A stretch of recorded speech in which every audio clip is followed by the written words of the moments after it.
Школа, университет, ординатура, аспирантура. Будущие врачи не устают пополнять свой багаж знаний, чтобы, дав клятву Гиппократа, с уверенностью спасать человеческие жизни.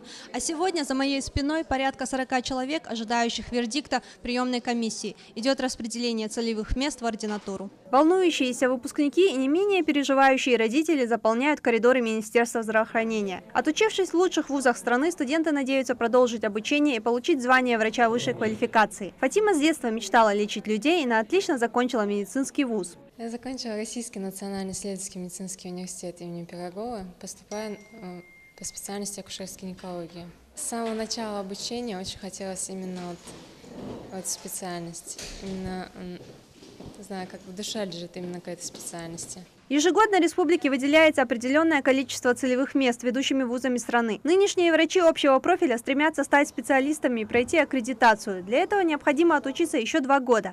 Для подачи заявки им нет необходимости собирать новый пакет документов. Достаточно ксерокопии паспорта и диплома. А распределяет места специально созданная комиссия. В этом году по целевому набору выделено после дипломных это 80 мест в ординатуру во все вузы Российской Федерации. Это и Москва, и Санкт-Петербург, Ставрополь, Ростов, Самара, Саратов, Казань. Практически все города, с которыми у нас имеется договор и где у нас проходят обучение наши студенты. Также мы получили 154 места целевых специалитета. Это поступление в высшее учебное заведение. То же самое во все практически вузы Российской Федерации. Контроль и четкое адресное распределение будущих специалистов способствует не только уменьшению дефицита кадров на местах, но и представляет гарантию рабочего места будущим медицинским работникам. А в этом году еще и ввели изменения, упрощающие аккредитацию. Надо отметить, что именно по педиатрии места в ординатуру были в этом году несколько ограничены в связи с введением новых форм образовательных стандартов. Сейчас после мединститута студенты выпускаются с аккредитацией и со сертификацией. Соответственно, они могут уже идти работать, и учитывая, что нехватка кадров именно педиатрического профиля, они могут сразу же идти работать на рабочие места. Но не каждый выпускник смог сегодня приехать и сдать заявку на дальнейшее обучение. Дочь Лизы сдает государственный экзамен в Москве, и очередь за нее отстаивает мама. У меня девочка заканчивает Московский медико-стоматологический с отличием, то есть краснодипломница.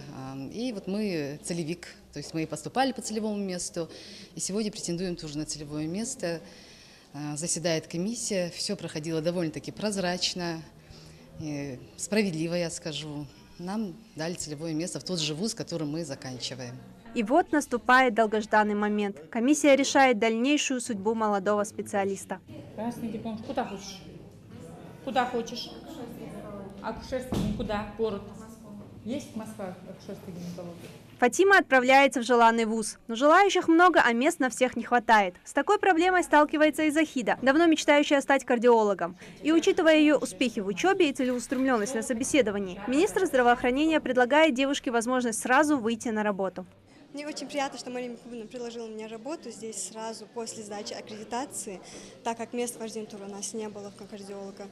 Я очень рада. Помимо мест в ординатуру, выпускникам общеобразовательных учреждений также предоставлены целевые места в ведущие медицинские вузы страны, прием заявок на которые продлится до 15 июля. Ева Ужахова, Адам Далаков, Новости 24.